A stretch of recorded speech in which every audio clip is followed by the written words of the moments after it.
এই সরকার যখন দায়িত্ব নিল তখন তাদের হাতে প্রধান যে কাজগুলি দেওয়া হয়েছিল সেগুলো কি ছিল?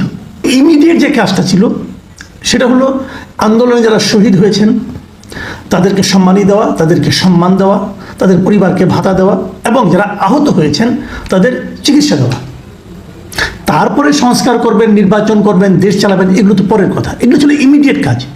আজকে 6 মাস হয়ে গেল, সেই ইমিডিয়েট কাজের কতটুকু পূরণ হয়েছে? যারা আন্দোলনের মূল দাবিদার, যারা আন্দোলন বলে আমরাই আন্দোলন করেছি, আমরাই হাসিনাকে নামিয়েছি, আমরাই নেতা, তারা পলিটিক্যাল পার্টি করছে। কেন করছে? তারা ক্ষমতায় যেতে চায়। 2-1 ক্ষমতায় যেয়ে বসেও আছেন, ওখানে বসে বসে তারা নানা ধরনের জ্ঞানের কথা বলছেন। কিন্তু যারা আহত হয়েছেন তাদের কি অবস্থা? তারা আজকে কি করছে? তারা আজকে রাজপথে আছে। গতকাল থেকে আমরা জানলাম যে শনিবার বিকেল থেকে তারা কিন্তু রাজপথে বিক্ষোভ করেছিল আহতরা, যারা নাকি হাসপাতালে ছিল।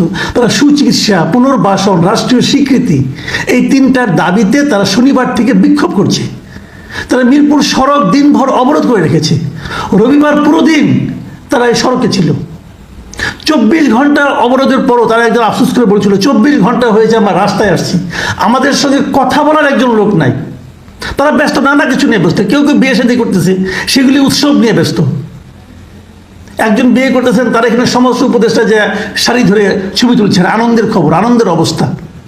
হ্যাঁ, আর এরা এখানে রাস্তায় কেউ পঙ্গু হয়ে গেছে, কারো চোখ নষ্ট হয়ে যাচ্ছে, কারো চিকিৎসা হচ্ছে না, কি হবে কোনো ভরসা পাচ্ছে না, তাদের সঙ্গে আলোচনা করার মতো কেউ নাই।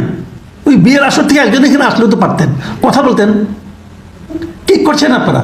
আপনাদের স্বৈরাচার বিরোধী যে আন্দোলন, যে শক্তি, সেই শক্তির রাজনীতিকে আপনারা ধারণ করেন। তো সেই রাজনীতি কি বলে যে আন্দোলনে যে আহত হয়েছে তাদের সুচিকিৎসা হবে না? আপনাদের 6 মাস হয়ে গেল, এখানে কত লোক ভাই? 20,000 লোক। কত লোক আহত হয়েছে? সংখ্যাটা কি 2 লাখ? এই সামান্য কয়টা লোকের চিকিৎসা আপনি করতে পারেন না, তো পুরো জাতির স্বাস্থ্য নিয়ে আপনি কি করবেন? একজন অথর্ব মহিলাকে দিয়েছেন সেই স্বাস্থ্য মন্ত্রণালয়ের দায়িত্ব পালন করার জন্য।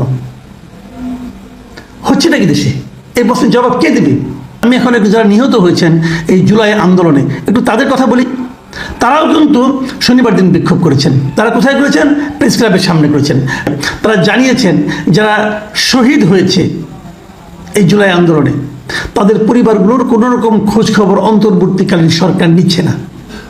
তারা স্পষ্টভাবে বলেছে, এবং তারা এটা বলেছে তারা মানবতার জীবনযাপন করছেন এবং তাদের সঙ্গে কোনো যোগাযোগ বন্ধ করছে না।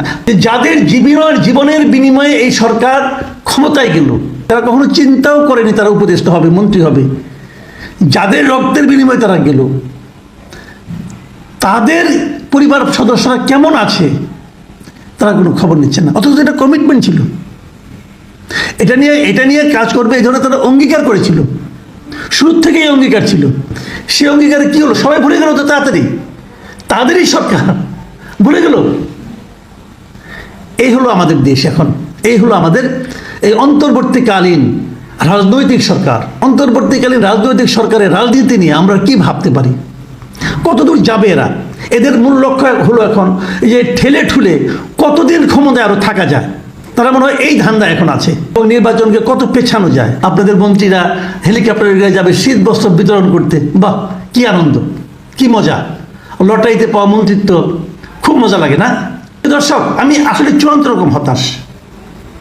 ডক্টর ইউনূস এগুলো দেখেন কিনা, বোঝেন কিনা, তাকে এগুলো কোনোভাবে টাচ করে কিনা? এই যে নিহতদের কান্না, তাদেরকে টাচ, নিহতদের আত্মীয় স্বজনের যে কান্না, এটা ডক্টর ইউনূসকে টাচ করে কিনা? আহতরা যে হুইল চেয়ার নিয়ে তার বাসা দিকে অগ্রসর হচ্ছেন, এতে উনি বিরক্ত হচ্ছেন, আনন্দিত হচ্ছেন, না কি হচ্ছেন? এটাও তো বুঝতে পারছি না। আবার শান্তিতে নোবেল পুরস্কার পেয়েছেন, যে এখানে কোথায় শান্তি এটা তো ধরতে পারছি না। আপনি সরকারে আছেন, আপনার দায়িত্ব এটা। আপনি যদি না পারেন আপনি দায়িত্ব ছেড়ে দেন, অন্য কেউ দায়িত্ব পালন করবে, সমস্যা নেই কোনো। আপনি চেয়ারে বসে থাকবেন, কোনো কাজ করবেন না, প্রশ্ন করলেই বলবেন আমাকে সময় দাও, আরো সময় দাও, আমি হানিমুন করতেছি। ভাই আপনার এই হানিমুন আপনি আপনার বউর সঙ্গে যে করেন, কোনো সমস্যা নাই। আমাদেরকে রক্ষা করেন, আমাদেরকে মাফ করে দেন দয়া করে।